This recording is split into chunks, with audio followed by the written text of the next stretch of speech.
आज बात करेंगे सेकंड पार्ट में कि महालक्ष्मी माता की साधना कैसे करें। जो भी आपके पास समय अवेलेबल हो, सबसे पहले उस समय का आप चयन करें। अपने मन के अंदर, मस्तिष्क के अंदर किसी भी प्रकार का कोई भी संकोच ना रखें। सुबह में समय मिल जाए, उगते हुए सूरज के समय मिल जाए, दोपहर में मिल जाए, रात्रि में मिल जाए, मध्य रात्रि में मिल जाए, अपने इच्छा अनुसार समय को आप डिसाइड कीजिएगा। क्या करना है? नहा धोने के बाद में, फ्रेश होने के बाद में, शुद्ध साफ वस्त्र पहनने के बाद में आपको अपने पूजन स्थल पे आना है। जो भी आप अपने घर के अंदर पूजा का स्थान बना रखा है, वहाँ पे आना है। आने के बाद अपना आसन डालना है। कोशिश करिएगा आसन रेड हो या पिंक हो। ये महालक्ष्मी माता के पूजा में सबसे सर्वोत्तम आसन माने जाते हैं। जपमाला आप कमलगट्टे की ले सकते हैं, स्फटिक की ले सकते हैं। फिर आपने क्या करना है? दीपक लेना है। दीपक पीतल का हो या चांदी का हो, या मिट्टी का दीपक ले लीजिएगा। दीपक के अंदर खड़ी बत्ती वाली जो लौ होती है, जिसको फूल बत्ती बोलते हैं बहुत सारे लोग, वो बत्ती आप बनाइएगा, उसमें स्थापित कीजिएगा। घी भरिएगा उसके अंदर। अगर घर का निकला हुआ गाय का, देसी गाय का घी है तो सर्वोत्तम बनना, जो मार्केट में मिल रहा है वो घी डालिएगा। गुलाब क्या इत्र की कुछ बूंदे, 2-4 बूंदे आप घी के दीपक में डालिएगा। ठीक है। चुटकी भर कपूर, ठीक है, उसको थोड़ा सा हल्का सा मैश कर लीजिए, मसल लीजिए, पाउडर हो जाएगा वो, उस दीपक में डालिएगा। ये दीपक आपका तैयार हो गया। उसके बाद में गुलाब के कुछ फूल, अगर आपके पास अवेलेबल है या सुविधा हो जाए तो जो कमल का फूल है वो सर्वोत्तम। ठीक है। एक कटोरी के अंदर थोड़ा सा रोली, थोड़ा सा कुमकुम मिला लीजिएगा। ठीक है। और उसके अंदर एक बूंद गुलाब का इत्र डाल दीजिएगा और गंगा जल डाल के इसको टीका बनाकर रख लीजिएगा। धूप बत्ती सूखी हुई इस्तेमाल कीजिएगा, जो आती है गुलाब के फेवर की धूप बत्ती। अगर आपको गुलाब ना मिले तो फिर चंदन, ठीक है, इस्तेमाल कीजिएगा। गुलाब के फेवर की या चंदन के फेवर की आप अगरबत्ती या धूप बत्ती, और धूप बत्ती हो तो सूखी हुई, गीली हुई धूप बत्ती का इस्तेमाल मत कीजिएगा। ठीक। और आपने क्या करना है कि 5 लौंग के जोड़े निकाल के अलग रख लीजिएगा।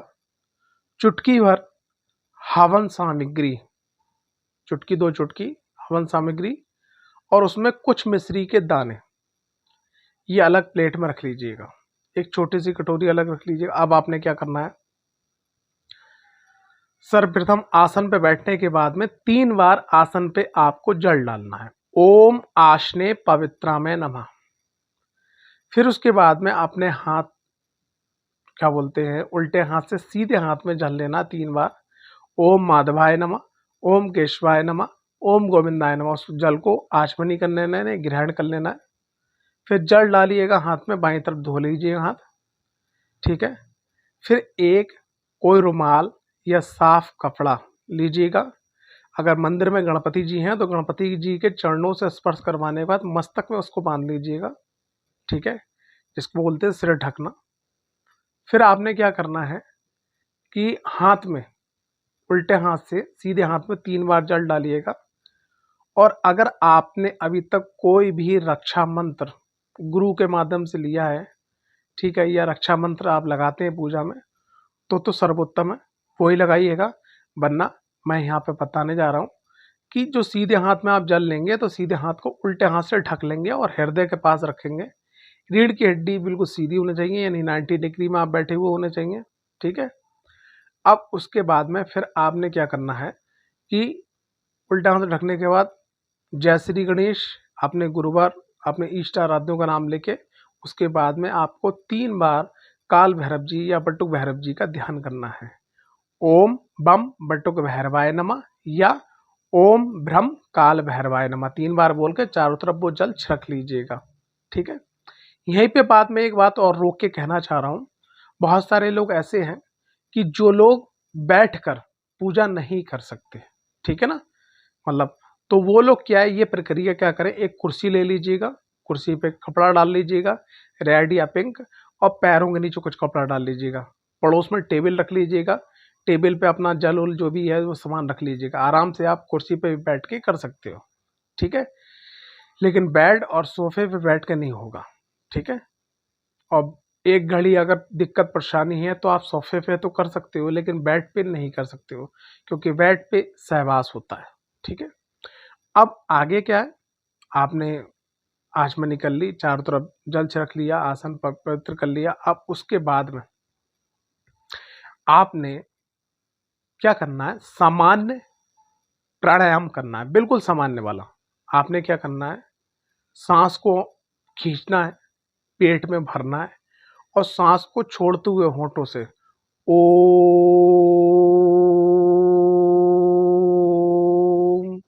जब सांस आपकी खत्म होगी तो होंठ मिल जाएंगे। ऐसे प्राणायाम जो प्राणायाम है 7, वो 5-7 बार करना है। फिर उसके बाद में गणेश जी का कोई मंत्र मालूम है, जैसे मैं बोलता हूँ, ओम गजाननम भूतगणादिवेशतम कपित जम्बू फल चारु भक्षणम उमासुतम शोक विनाशकारकम नमामि विनेश्वर पाद पंकजम। तो आप जो कोई भी मंत्र, ठीक है, गणेश जी का बोलिए। उसके बाद में माँ से, भगवती से, महालक्ष्मी माता से प्रार्थना कीजिएगा, हे माँ जगत जननी, हे माँ नारायणी, हे ब्रह्मांड का पालन पोषण करने वाली माता, हे जगत माता, हे महालक्ष्मी, मैं पुत्र या पुत्री, मैं आपका सेवक, मैं आपका दास, ठीक है, आपकी कृपा का पात्र होना चाहता हूँ, आपके आशीर्वाद प्रेम का पात्र होना चाहता हूँ। हे माँ ज्योत पर विराजमान होजिए। फिर आपको ये बोलते हुए, और महालक्ष्मी माता का बहुत ही सुंदर मंत्र है, ठीक है, ओम श्रीम लक्ष्मी वासुदेवाय नमः। फिर से सुनिएगा, ओम श्रीम लक्ष्मी वासुदेवाय नमः। क्यों, इसमें लक्ष्मी और वासुदेवाय दोनों लोगों का, कहते हैं नारायण युक्त लक्ष्मी का जब घर में प्रवेश होता है तो वो स्थायित्व होता है। अगर सिर्फ और सिर्फ महालक्ष्मी माता आएंगी तो वो चली जाएंगी, रुकेंगी नहीं। लेकिन जिस घर में नारायण की भी कृपा हो जाए, महालक्ष्मी की कृपा हो जाए, तो वो घर स्वर्ग से भी ऊपर निकल जाता है, वैकुंठ समान हो जाता है। ठीक है, तो यहां पर क्या करना है, इसीलिए इस मंत्र का ओम श्रीम लक्ष्मी वासुदेवाय नमः बोलते हुए ज्योत को प्रज्वलित कीजिएगा। जो दीपक आपने बना रखा है प्रज्वलित कीजिएगा। एक बात और ध्यान रखिएगा, दीपक के नीचे कुछ फूल या कुछ अनाज, ये ना हो सके तो कोई प्लेट जरूर लगाइएगा। डायरेक्ट दीपक जो है आपके मंदिर में नहीं होना चाहिए, दीपक के नीचे एक धरातल जरूर होना चाहिए। ठीक है, वो अगर आप प्लेट पे दीपक रख रहे हैं तो कोशिश करिए उस पर ओम बना दीजिए या स्वास्तिक बना दीजिएगा। ठीक है, अगर कुछ ना हो पाए तो कुछ चावल या गेहूं के दाने, ठीक है, या पुष्पों के जो पंखुड़ियां होती हैं, जो गुलाब के टूटे हुए फूल होते हैं, वो डाल दीजिए, उसको भी दीपक रखिएगा। फिर आपने क्या करना है कि महालक्ष्मी माता ज्योत पे विराजमान हो गए भगवान नारायण के संग में, तो आपने दीपक की आचमनी यानी स्नान के रूप में आपने जल लेना और दीपक पे 3 बार घुमा के बाईं तरफ जल को छोड़ देना है। अब आपकी पूजा स्टार्ट होने जा रही है। भोग में सर्वोत्तम राजसीय भोग पंचमेवा और सफेद मिठाई। ठीक है, अगर यह आपकी सामर्थ्य नहीं है, आप इस वीडियो पे आए हो, उस चैनल पे आए हो, तो आप आधा चम्मच चीनी भी, मिश्री भी, अरे प्रेम से माँ को अगर 2 चावल के दाने भी आप अर्पण कर दोगे ना, वो भगवती जगत जननी माता महालक्ष्मी और भगवान आदि नारायण स्वीकार कर लेते हैं।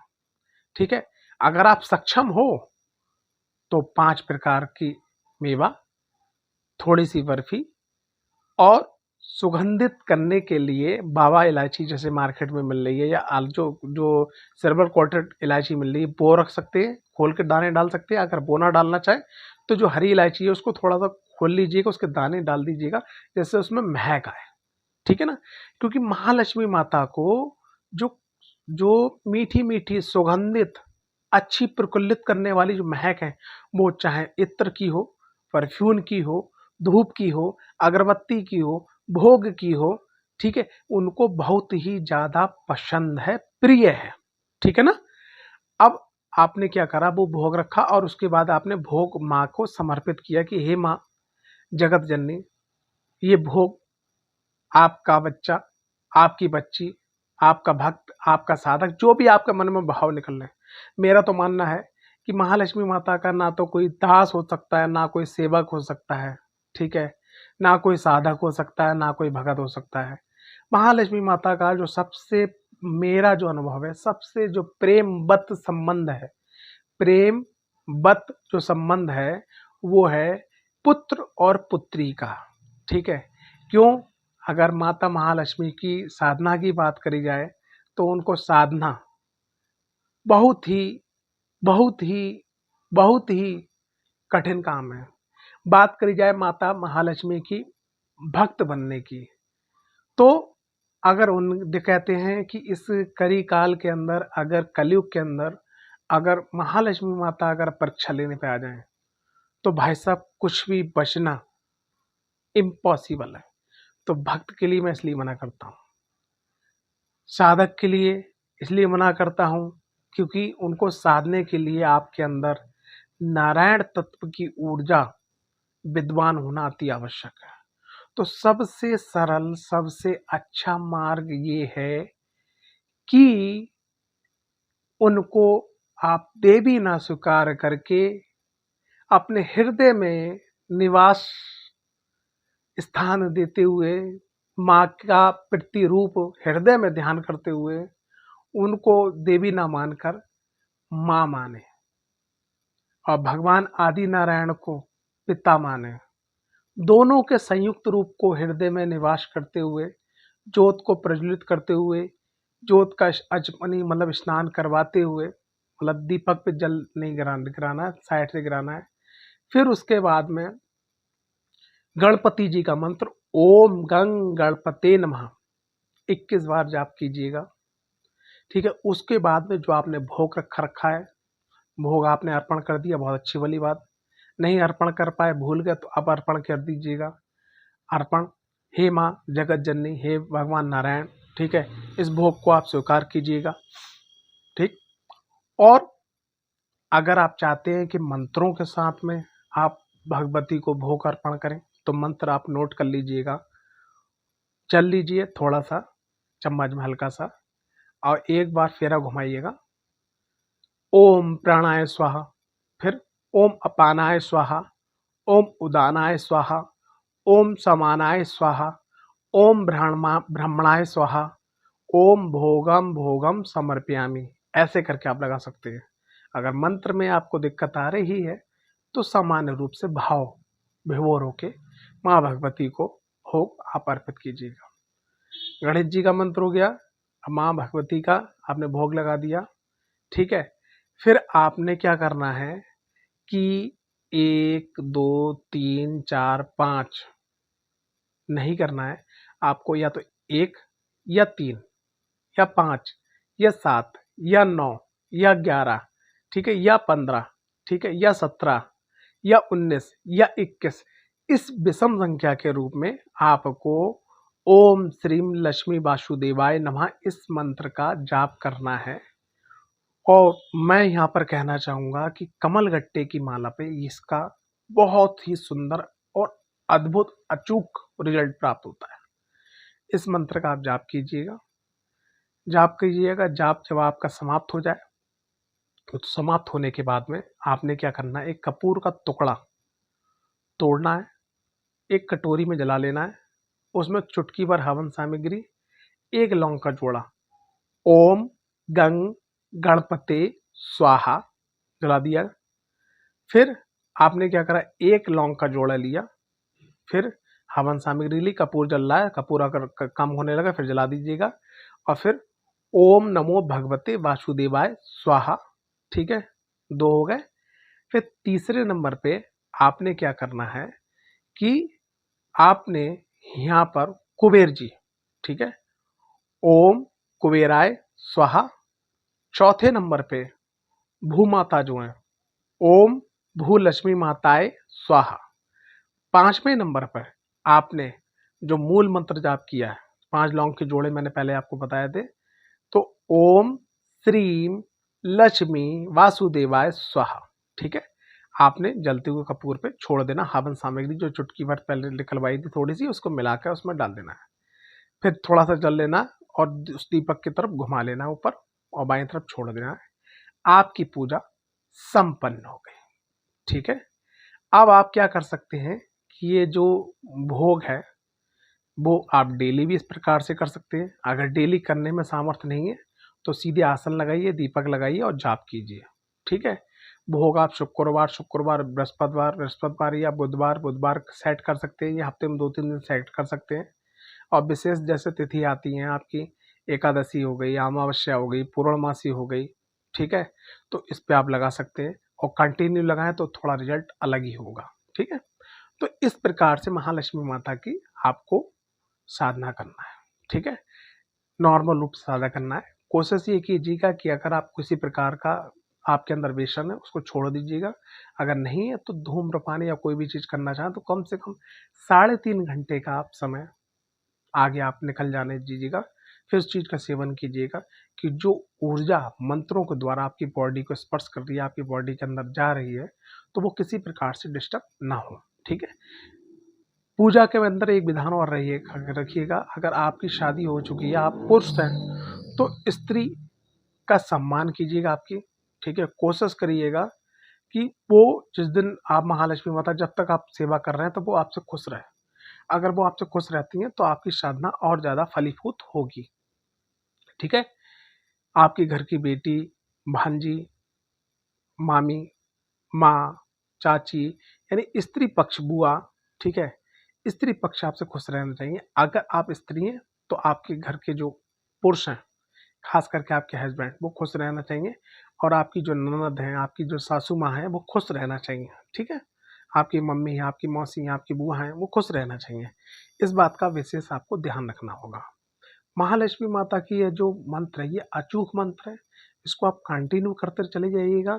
और ये एक ऐसा मंत्र है कि जिसमें लक्ष्मी और भगवान नारायण, महालक्ष्मी माता और भगवान नारायण, यानी कि जिसको बोल सकते हैं भगवान का संपूर्ण स्वरूप, नारायण का संपूर्ण स्वरूप कह सकते हैं। कि अगर ज्योतिष की भाषा में बात करी जाए, कि आपने देखा होगा बहुत सारे लोग जिनके पास ज्ञान बहुत है लेकिन पैसा नहीं है, जिनके पास पैसा बहुत है लेकिन उनके पास ज्ञान नहीं है। ठीक है, तो यहाँ पर क्या है कि नारायण ज्ञान तत्व के रूप में, महालक्ष्मी माता धन के रूप में, यानी कि ज्ञान और धन अगर बराबर मात्रा में आपके पास आता है तो आप आगे, आपको बढ़ने से कोई भी नहीं रोक सकता।